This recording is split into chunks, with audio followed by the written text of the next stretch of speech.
जय हिंद दोस्तों, हमारे इस YouTube चैनल में आपका बहुत बहुत स्वागत है। हिंदी से संबंधित प्रतियोगी परीक्षाओं में हिंदी एक ऐसा सब्जेक्ट है, एक ऐसा विषय है जिसमें आपको बहुत नंबर मिलते हैं। एक छोटे से प्रयास से आप अच्छा नंबर अर्जित कर सकते हैं। बहुत सारे दोस्त, बहुत सारे विद्यार्थी हिंदी को बहुत ही आसान समझ लेते हैं, परंतु जब परीक्षा में बैठते हैं तो हिंदी के महत्व को समझ पाते हैं। मैं आपको पहले ही आगाह कर देना चाहता हूं कि हिंदी जो है वह पढ़ने के बाद आसान होता है।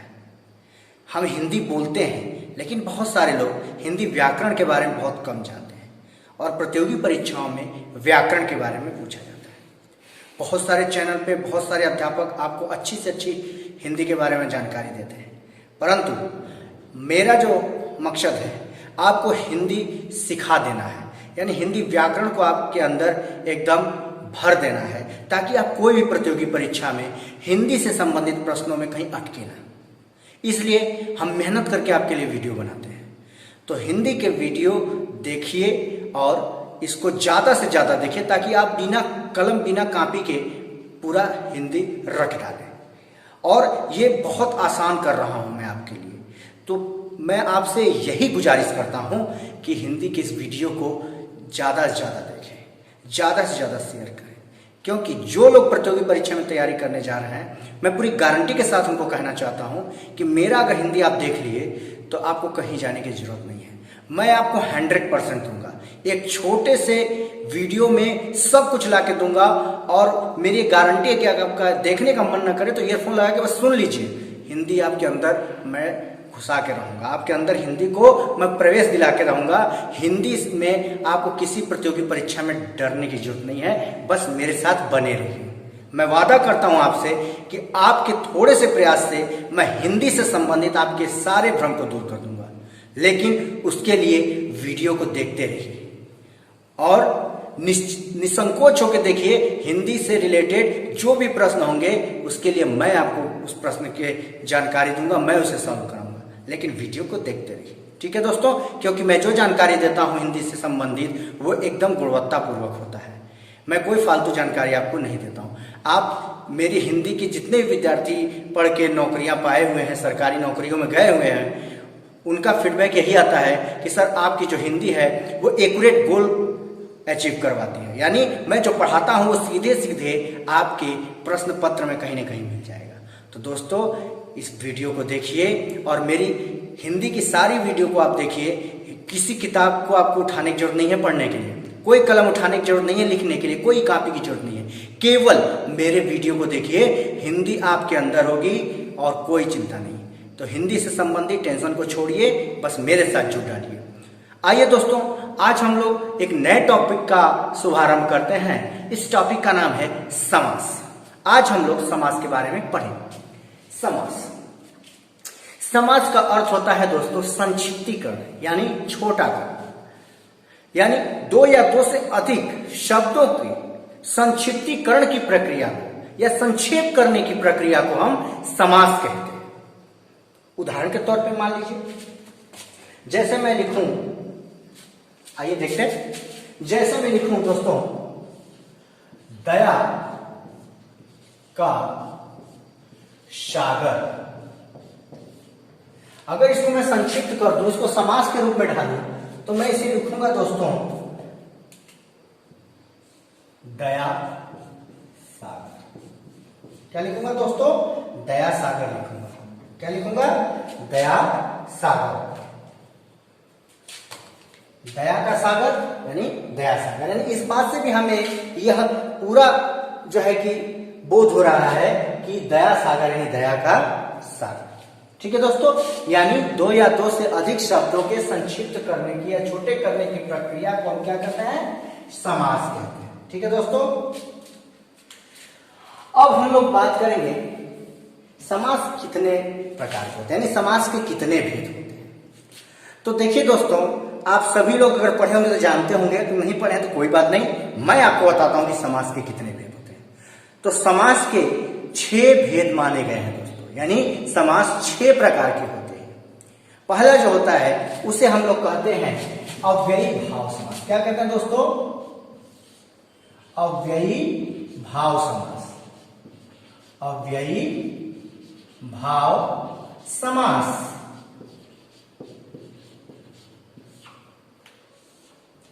दूसरा जो होता है दोस्तों उन्हें हम कहते हैं तत्पुरुष समास। तत्पुरुष समास। तीसरा कर्मधारय समास। कर्मधारय समास।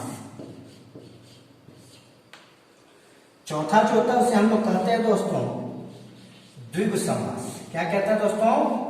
द्विगु समास। देखिए परीक्षाओं में पूछ देता है कि समास के कितने भेद होते हैं, तो याद रखिएगा समास के 6 भेद होते हैं। 4 हम बात कर चुके हैं, 5वें की बात करते हैं। 5वां जो है उससे हम लोग कहते हैं दोस्तों द्वैत समास। और आखिरी जो है उसे हम लोग कहते हैं मित्रों बहुव्रीहि समास।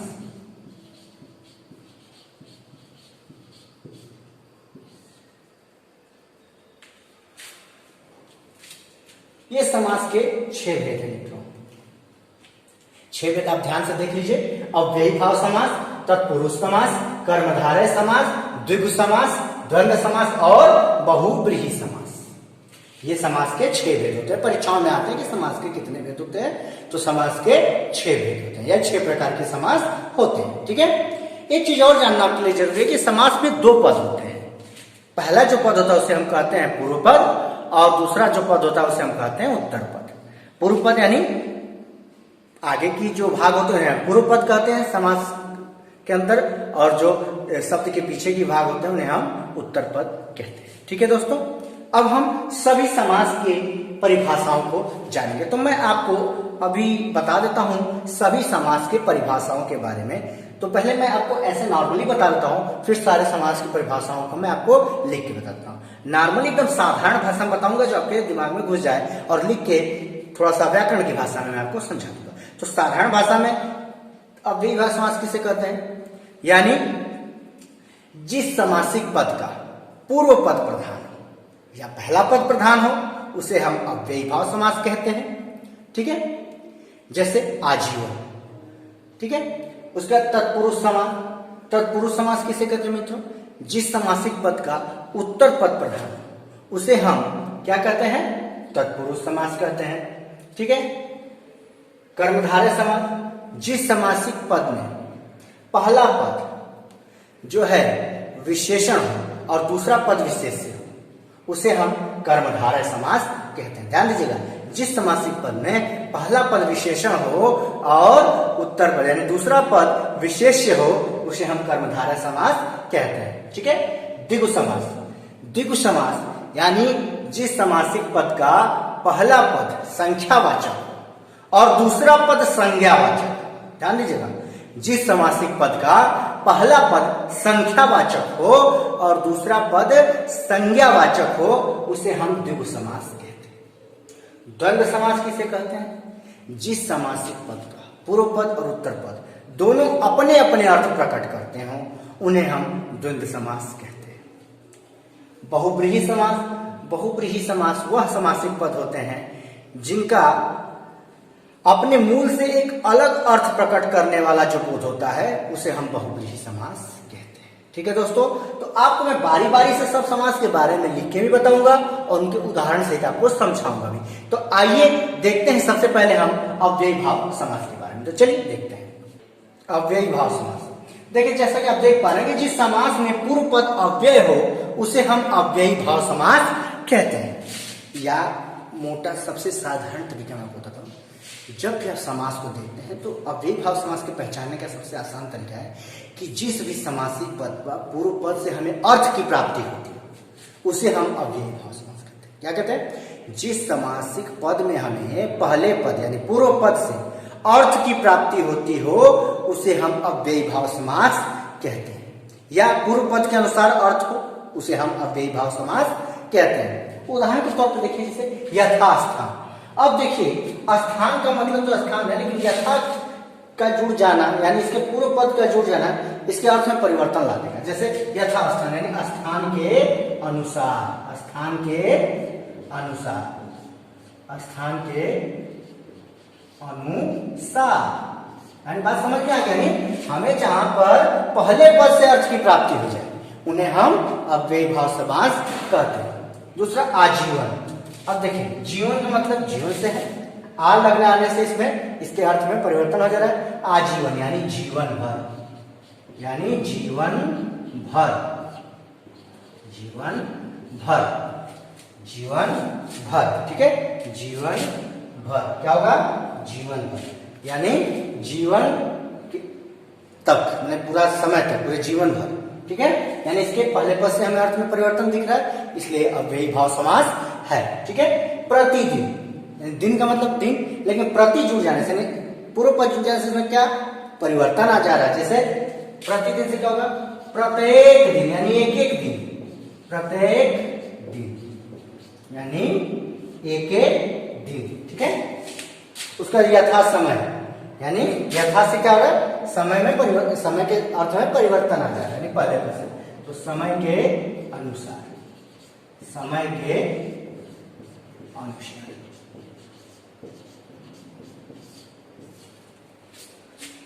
तो अव्ययी भाव समास को पहचानना बिल्कुल आसान है। जिस समासिक पद में पूर्व पद से हमें अर्थ की प्राप्ति होती हो उन्हें हम अव्ययी भाव समास कहते हैं। आइए दोस्तों अब देखते हैं हम तत्पुरुष समास क्या होता है। देखिए तत्पुरुष समास को मैं आसान भाषा में आपको बताया, सेम वही चीज है, बस ये व्याकरण की दृष्टि से जिस समास में पूर्व पद गौण और उत्तर पद प्रधान हो उसे हम तत्पुरुष समास कहते हैं। आपको बस इतना याद रखना है दोस्तों कि जिस समासिक पद के दूसरे पद यानी उत्तर पद से हमें अर्थ की प्राप्ति होती हो या दूसरे पद से अर्थ की प्राप्ति होती हो उस समास को हम तत्पुरुष समास के अंतर्गत रखते हैं। उदाहरण के तौर पे देखिएगा दोस्तों, जैसे मतदाता, यानी ये इसका पूर्व पद है, ये इसका उत्तर पद है।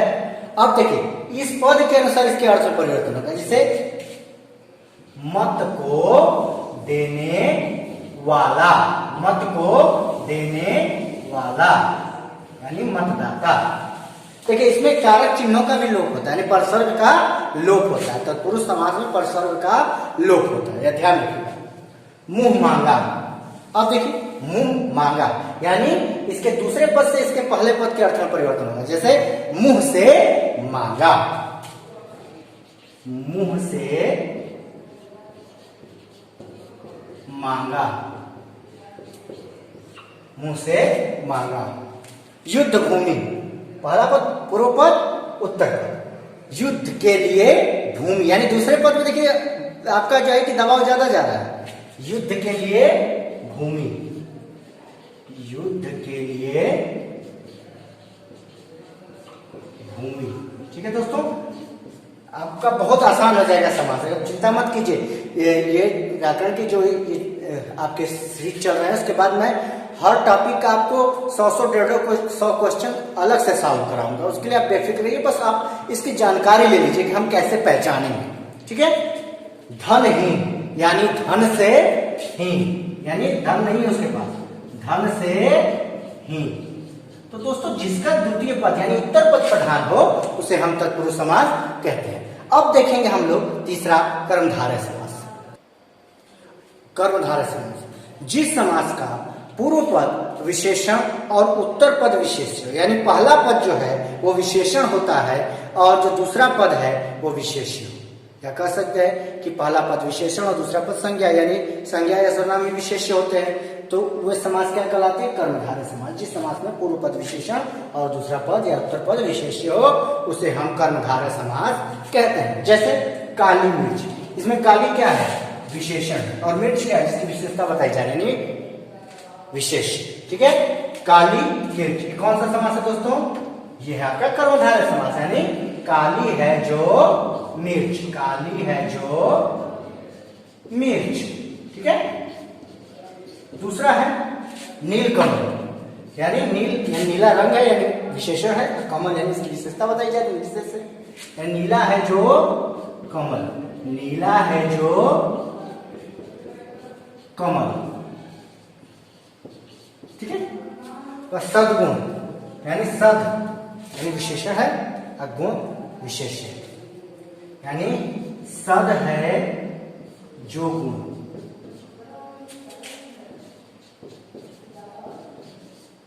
सद मतलब सुंदर या अच्छा होता है। ठीक है, तो आपको कर्मधारय समास के शब्दों को पहचानने में कहीं दिक्कत नहीं होगी। इतना बात को दिमाग में बैठा के रखिएगा कि जिसका पहला पद विशेषण और दूसरा पद विशेष्य हो वही कर्मधारय समास होता है। आइए अब दूसरा समास देखते हैं हम लोग, द्वंद्व समास। देखिए द्वंद्व समास, जिस समास में पूर्व पद भी प्रधान हो और उत्तर पद भी प्रधान, यानी जो दोनों अपने अपने अर्थ को प्रकट कर रहे हैं दोनों पद, वहां पे हम द्वंद्व समास करते हैं। यानी दोनों की अपनी अपनी डबली अपना अपना राग, यानी दोनों अपने अर्थ को खुद प्रकट कर रहे हैं।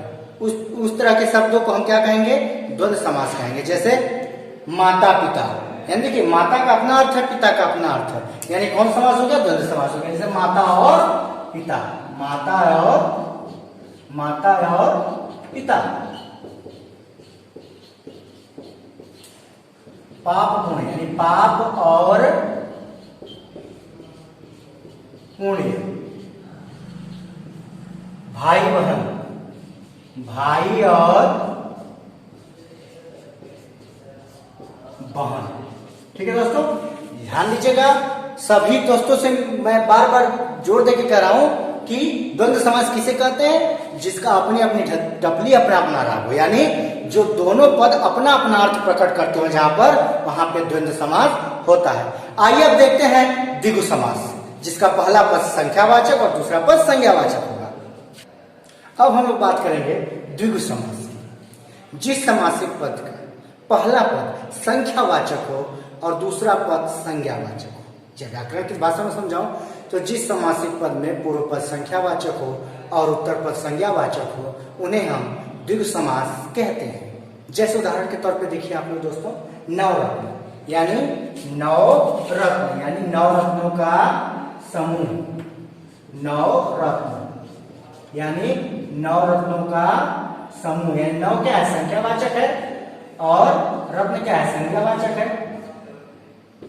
नवरत्नों का समूह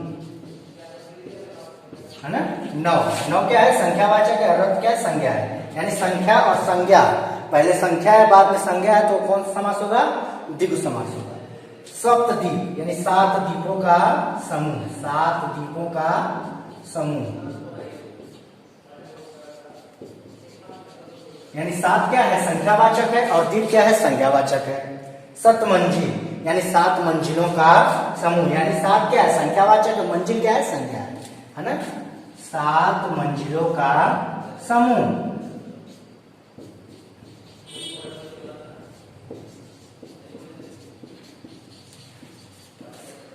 7 मंजिलों का समूह, यानी याद रखिएगा कि परीक्षा में अगर ऐसे जो है कि शब्द आ जाए और पूछ दे कि भैया बताइए कि जिस शब्द का पहला संख्यावाचक हो दूसरा जो है कि संज्ञावाचक हो, कौन सा समास होगा, तो वह द्विगु समास होगा।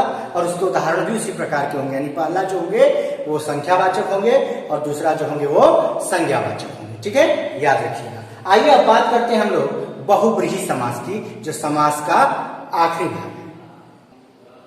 अब बात करेंगे हम बहुब्रीहि समास की, तो जिस समास में पूर्व पद और उत्तर पद दोनों के माध्यम से एक नए अर्थ की प्राप्ति होती है, उसे हम बहुब्रीहि समास कहते हैं। ठीक है दोस्तों, मैंने एक उदाहरण इसमें लिया हुआ है, नीलकंठ। अब आप सोचेंगे कि सर नीलकंठ यानी नील तो ये तो विशेषण है और कंठ विशेष है, तो इसको तो कर्मधारय समास होना चाहिए। देखिए कुछ जगह द्विगु समास और कर्मधारय समास में थोड़ा सा आपको ध्यान देना होगा। देखिए नीलकंठ यानी यहाँ पे एक विशेष यानी विशेष की बात हो रही, नीलकंठ एक ही है यानी भगवान शंकर, इसलिए यहाँ पे ये बहुब्रीहि समास की श्रेणी में रखा गया है। ठीक है दोस्तों, इसलिए किस श्रेणी में रखा गया है, बहुब्रीहि समास की श्रेणी में रखा गया है। जैसे त्रिलोचन, अब आप कहेंगे सर ये तो द्विगु समास होना चाहिए क्योंकि इसका पूर्व पद जो है कि संख्यावाचक है और दूसरा पद संज्ञावाचक है। नहीं दोस्तों, क्योंकि त्रिलोचन यानी 3 नेत्रों वाले एक ही व्यक्ति हैं, विशेष हैं, इसलिए यहाँ पर वो बहुब्रीहि समास होंगे। तो ध्यान दीजिएगा, जहां पर विशेष अर्थ प्रकट करते हो जो शब्द, वो केवल बहुब्रीहि समास होते हैं। उसमें ये देख के आप भ्रमित मत होइएगा कि ये विशेषण है, विशेष्य है, या संख्यावाचक है, संज्ञावाचक है। बस इस कॉमन सी चीज को थोड़ा सा आप ध्यान दीजिएगा कि जहां पर विशेष अर्थ प्रकट होता हो, जैसे नीलकंठ एक विशेष अर्थ प्रकट करता है, ये शंकर भगवान की बात करता है, यानी नीला है जिसका कंठ यानी भगवान शंकर, ठीक है। लंबोदर यानी लंबा हो उधर जिसका, यानी बड़े पेट वाला, यानी भगवान गणेश जी। मक्खी चूस भी एक विशेष ही है।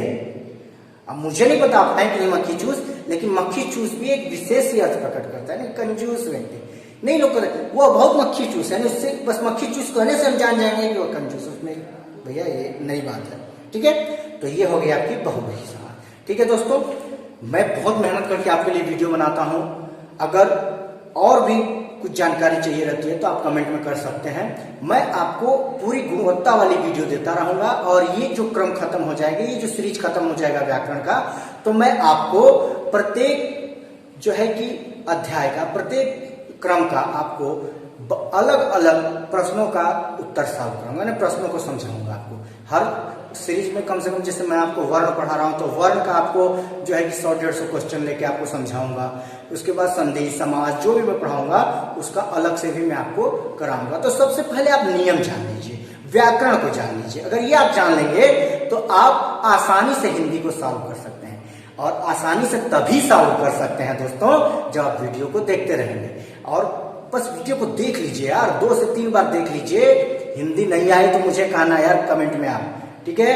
आएगी, ईमानदारी से आप देखो, क्योंकि आपका भविष्य है, और किसी विषय में आप कम भी मार्क्स ला पा रहे हो तो हिंदी उसमें आपको थोड़ा सा आगे निकाल देगा, तो इसलिए हिंदी पर भी आप विशेष ध्यान। तो इसमें छोटा समय चाहिए आपको, छोटे समय में ज्यादा कुछ मिल जाता है, ठीक है। तो अगर मेरा वीडियो अच्छा लगता हो आपको तो प्लीज प्लीज प्लीज इसको सब्सक्राइब कीजिए, शेयर कीजिए, लाइक कीजिए, कमेंट कीजिए, क्योंकि ये जब आप करते हैं तो मेरा उत्साह और बढ़ता है, और वीडियो को और अच्छा बनाने की मैं कोशिश करता हूं, ठीक है। तो आपकी परीक्षाओं का जो टॉपिक है समास, ये आज खत्म हुआ, इसको ध्यान से देख लीजिएगा, ठीक है। और अगला टॉपिक में संधि के साथ आपके साथ आऊंगा। तब तक के लिए जय हिंद दोस्तों।